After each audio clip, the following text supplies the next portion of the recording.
Derrière cette porte, l'univers de Christophe. Lumière tamisée, filtre anti-UV, température constante à 20 degrés.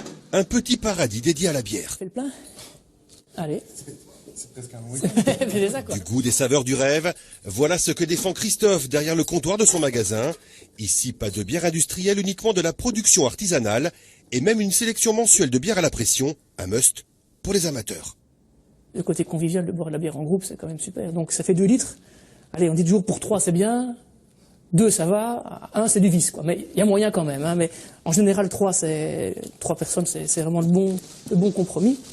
Je te fais la petite fiche.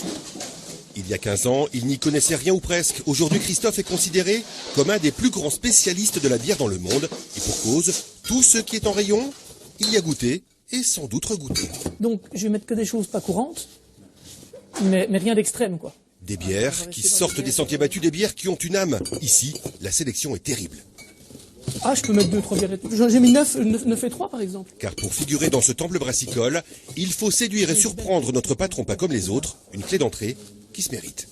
J'ai souvent une petite expression qui vaut ce qu'elle vaut, mais je dis toujours aux clients, je vends pas de la bière de brasserie, je vends de la bière de brasseur.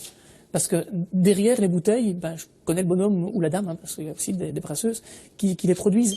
Et voilà, on aime bien discuter, on aime bien boire un verre ensemble. Vendre un produit pour vendre un produit m'intéresse pas. Vendre un produit avec une finalité, aller dans la brasserie, discuter avec le brasseur, et puis voir le client qui part avec la bière, on a bouclé la boucle, quoi. C'est le genre de choses que j'aime bien. Des références, il pourrait en avoir des milliers, mais Christophe se limite à 250. Question de place, mais surtout de rigueur. Et ici, surtout pas de protectionnisme. Les bières belges côtoient sans complexe des bières du monde entier. États-Unis, Espagne, Italie, Norvège, peu importe le lieu de production. Oui à la mondialisation, mais raisonnée. Ça secoue un peu le cocotier. On a des brasseries qui sont là depuis des dizaines d'années, qui font des bières merveilleuses. Et ce qu'on a en Belgique, qu'on n'a pas spécialement à l'étranger, c'est l'équilibre. Donc on a des bières qui sont extrêmement équilibrées, où tout est à la bonne place. Et ça me fait bien rire souvent dans les concours de dégustation, on dit le goût belge. Mais le goût belge, c'est ça, c'est l'équilibre. Après, j'adore le côté américain de la bière, un peu plus sur le côté extrême. Mais l'extrême, c'est bien de temps en temps. Mais on revient vite à l'équilibre. Salut! Et en dehors du magasin, voici la nouvelle activité de Christophe. Ta petite livraison de gueuse. Ah.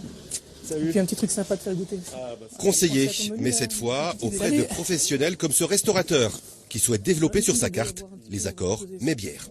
Tartare de filet de bœuf avec un peu de truffe, ouais, ça c'est top sur une gueuse, quoi. La démarche peut paraître osée, mais les idées d'association ne manquent pas. Bière et gastronomie peuvent aussi faire bon ménage. Alors là, il y a moyen de faire un super truc, je pense. Il y a moyen de faire des accords vraiment chouettes avec la bergamote. On s'imagine pas toutes les saveurs qu'on peut retrouver dans la bière, qu'on retrouvera pas spécialement dans le vin.